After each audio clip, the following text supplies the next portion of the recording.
Mening ismim Nasiba Abdulaziz, 14 yoshga kirdim. Bugun sizlarga Abduxoliq Uyg'ur haqida so'zlayman. Shoir Abduxoliq Uyg'ur 1901-yili 2-ayning 9-kuni Turpanda tug'ilgan. U kichikligidan tortib o'rganishga herisman edi. O'smirlik vaqtlarida arabcha va faris tilini o'rganib, klassik asarlar bilan tanishdi.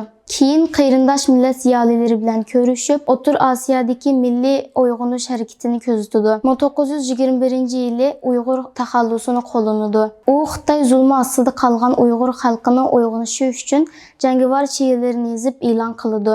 Ey fiqir Uyg'ur, uyg'on, uyqung yetar. Senda mol yo'q, amdi ketsa jon ketar.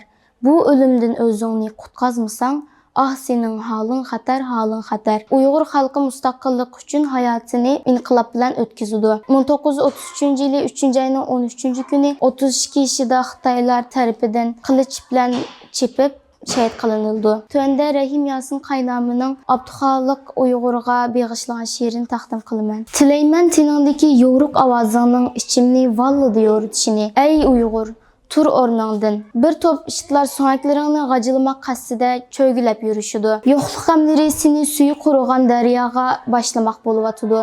Ko'rinmas bir qo'l mo'ranga qo'nib olgan ufuqni o'g'irlamoq qasdida midirlayotidi. Bir o't yushirin kelib uyqungni ko'ydirib tashlamoq bo'lyotidi. Chechildi kunlar parog'iti yo'q, ichildi gullar saodati yo'q, uyqumda davan halovati yo'q. Bir gul eding yiltizsiz ko'klab bo'shliqda ichilgan, yuragingni izlab osmonga chiqib ketgan kal bulutlarga, yomg'ir to'k bolalaringning uyqusiga.